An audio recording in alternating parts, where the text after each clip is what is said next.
मंचर येथील एक हॉटेल नितेशचे मालक आणि डॉन फूड खानावळ जी मुळेवाड रोडला प्रसिद्ध आहे तिचे मालक आहेत जितेंद्र बानकिले.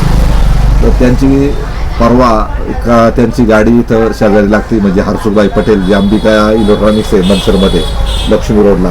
तर तिथं त्यांच्या शेजारी स्वतःची बानकिले यांचं स्वतःचं कॉम्प्लेक्स आहे आणि तिथं त्यांची गाडी स्वच्छ करत असताना त्यांच्या हातातील साधारण 1.5 तोळ्याची ही अंगठी हरवली होती. म्हणजे ते काहीतरी पाहुण्यांना सोडायला जाणार होते आणि त्यावेळेस ती हरवली होती. आणि ती अंगठी म्हणजे प्रामाणिकपणे जे हरसुखभाई पटेल आहे मंचरचे अंबिका इलेक्ट्रॉनिक्सचे मालक यांना सापडली आणि त्यांनी प्रामाणिकपणे त्यांना जे जितेंद्र बानकिले यांना देऊ केली. तर आता प्रामाणिकपणाचा कळस म्हणजे काही प्रामाणिकपणासाठी जगात कुठंच नाही आहे, परंतु हा अपवाद इथं मंचरमध्ये घडला आहे. नेमकं काय घटना घडली, कशी घडली हे यांच्याकडून जाणून घेऊया. काय झालं, काय करत होतं तुम्ही गाडीचं काम? काय नाही, फक्त साफ करत होतो गाडी. गाडी घेऊन जायची होती तुम्हाला? मी मुलीला सोडवायला चाललो होतो साकुऱ्याला. तर त्यावेळेस साफ करताना गाडी झटकताना ही अंगठी माझी खाली पडली आणि ते काय मला माहित नाही राहिलं. आणि नंतर मग मी गेलो निघून. त्याच्यानंतर हरसुखभाई गेले असतील तिकडे त्या साईडला, तर त्यांना ती दिसली, तर त्यांनी ती घेतली आणि घरी गेले असतील ते. म्हणजे त्यांनी नंतर मला सांगितलं का मी ती सापडली म्हणून. मला नाही मला ते बरोबर आहे, पण तुमची ज्यावेळेस अंगठी हरवली कधी लक्षात आलं, कसं आलं? मग त्याच्यानंतर संध्याकाळी लक्षात आलं बा, तिला सोडून आल्यानंतर. आणि नंतर मग मी घरी सांगितलं, इकडे सांगितलं आणि मुलांनाही सांगितलं का तिथं बघा गाडी आपण तिथं साफ करत होतो मी, तिथे जर दिसली तर ठीक, नाही तर मग गेली असं समजून मी सोडून दिला होता विषय तो. नंतर मग दुसऱ्या दिवशी सकाळी मी आपलं जो पाणी घेतो ना आपण टाकीतून, त्या टाकीत बघायला गेलो. म्हटलं समजा बाय चान्स त्या टाकीमध्ये पडली असेल, तर टाकीमध्ये पण शोधत होतो. त्या टायमाला मग हरसुखभाई तिथे सकाळी आले आणि मग ते म्हटले काय करता जितू भाऊ? तर म्हटलं काय नाही, ती अरे सकाळी आपली अंगठी पडली म्हणलं इथं, पण ती काही सापडत नाही, ती रस्त्याला पडली का टाकीत पडली हे काय मला माहीत नाही. तर मग त्यांनी सकाळी सांगितलं मला का ठीक आहे, मला एक अंगठी भेटली तर ती तुझीच आहे का? म्हटलं आता किती ग्रामची असावी, काय किंमत? तरी 10 ग्रामची अंगठी आहे ती माझी. तरी अंदाजे आजच्या रेट प्रमाणे म्हटलं तरी 1.5 लाख रुपये होतील. 1.5 लाख रुपये. बरं, हरसुखभाई तुमचं अभिनंदन. कारण आता काय झालंय, या जमान्यामध्ये प्रामाणिकपणा राहिला नाही आणि कोण कसं म्हणजे सांगता येत नाही. बामटेगिरी वाढलेली, अंगावरचे दागिने घेऊन लोक पळतात आणि तुम्ही त्या चक्क ही अंगठी प्रामाणिकपणे मालकाचा शोध घेऊन, किंवा तुमचे मित्र आहेत ते जितूभाई, तर त्यांचा शोध घेऊन त्यांना प्रामाणिकपणे परत केली. याबद्दल तुमचं खरंच अभिनंदन केलं पाहिजे. नेमकं कशी घटना घडली किंवा तुम्हाला कशी अंगठी सापडली? ते काय नाही, योगायोग मी माझ्या दुकानातून बाहेर गेलो, तो तिथे गटाराचं पाणी पडून होतं, तो तिथे मी उभं राहिलो, तो मला ते एक सोन्याची अंगठी तिथे सापडली. तो सापडल्यानंतर मी लगेच माझ्या दुकानामध्ये आलो. मला वाटतं आज सोन्याची आहे का अंगठी?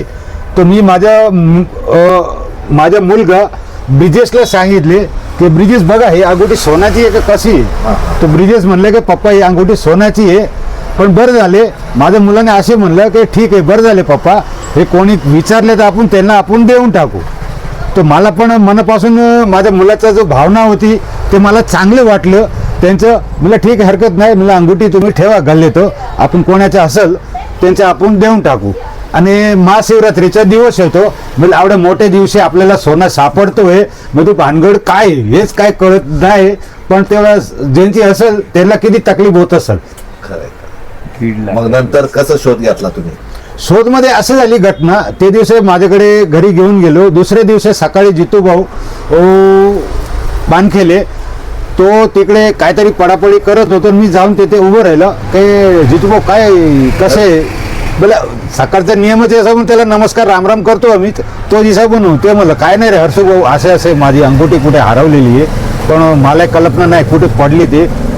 तो म्हणलं ठीक आहे तुमची अंगठी पडली, पण मी त्याला असे म्हणलं जितू भाऊ तुम्ही अंगठी शोधाशोधी नको करू, मला सापडलेली आहे की तुमचीच आहे का अंगठी? तो माझ्याकडे घरी आहे अंगठी, तुम्ही बिंदास ऱ्या, मला असे वाटते तुमचीच असतील ते अंगठी. बस एवढंच विषय राहिलं. अंगठी कधी त्यांना परत केली? अंगुठी त्याला अंगुठी हरवल्यानंतर एक न दुसऱ्यामध्ये 24 तास नंतर दुसऱ्या दिवशी मला जर कल्पना लागली की जितू भाऊची अंगुठी आहे, तर म्हणून मी त्याला म्हणलं की तुम्ही अंगुठी जितू भाऊ घेऊन जावा. म्हणजे पहा किती प्रामाणिकपणे काम केलं, कारण या जगामध्ये फसवाफसवीच जास्त आहे आणि 1.5 लाख रुपये म्हणजे सोपी गोष्ट नाही आहे. परंतु हरसुखबाईंनी जितूबाईंना जी अंगठी दिली त्याचं खरंच कौतुक केलं पाहिजे. आणि जितूभाऊ सुद्धा एक प्रामाणिक हॉटेल चालक आहेत, कष्टाने संपूर्ण उभं केलेलं आहे. आणि जर अशा पद्धतीने जर हरवलं कोणाच्या गोष्टीचं तर ती हळहळ लागते. परंतु हरसुखबाई यांचा प्रामाणिकपणा, हरसुखबाई पटेल आहेत अंबिका इलेक्ट्रॉनिकचे मालक, आणि त्यांचा मुलगा जो ब्रिजेश आहे तो खूप चांगल्या पद्धतीने म्हणजे वडिलांना सांगितलं त्यांनी ज्यांची असेल त्यांना परत करा. म्हणजे हे सुद्धा सुखद धक्का आहे. आणि ती अंगठी 1.5 लाख रुपयाची जवळजवळ त्यांना जितूबाईंना प्रामाणिक परत केली. आणि जितूबाईंनी सुद्धा त्या हरसुखबाई त्यांचे मित्रच आहेत, त्यांचे आभार मानले. आणि ह्या जगामध्ये आता प्रामाणिकपणा नाही असं म्हटलं जातं, परंतु ही घटना सगळ्यांना सुखद धक्का देणारी आहे. आणि हरसुखबाईंनी जी अंगठी जितूबाईला दिली त्यांचंही कौतुक केलं पाहिजे. आणि यापुढे समजा आता कुणी असो किंवा कुठलीही व्यक्ती असो, प्रत्येकाने दागिने आपले व्यवस्थित सांभाळले पाहिजे जेणेकरून हरवणार नाही. आता ठीक आहे, हरसुखबाईसारखे असे प्रामाणिक माणसं फार दुर्मिळ आहेत, परंतु या जगामध्ये फसवणारी जास्त आहे. त्यामुळे प्रत्येकाने प्रामाणिकपणे काम करावं. आणि ज्याचं समजा एखादी वस्तू सापडली तर त्याचा शोध घेण्याचा प्रयत्न करावा. जर व्यक्ती सापडली नाही तर पोलीस स्टेशनला जावं आणि त्या संबंधित त्या मालमत्तेचं वर्णन करून पोलिसांच्या हवाली करावं. आणि जेणेकरून जी व्यक्तीचं हरवली त्याला ती मिळाली तर खूप त्यांना आनंद वाटतो. त्यामुळे प्रत्येकाने प्रामाणिकपणाचं कौतुक करून हरसुखबाईसारख्या प्रामाणिक सच्च्या मित्राचं कौतुक केलं पाहिजे. आणि जितूबाई सुद्धा खूप कष्ट करणारी माणसं आहेत. दिवसभर त्यांचं हॉटेल नितेश आहे आणि त्यांचं डॉल्फिन खानावळे आहे. तिथे अनेक लोक जेवायला येतात घरगुती जेवणासाठी. तर आवर्जून सर्वांनी जेवणासाठी यावं. आणि जितूबाईंनी हरसुखबाईचं जे कौतुक केलं त्याला सलाम. आंबेगाव वार्तातर्फे संतोष वळसे पाटील मनसा.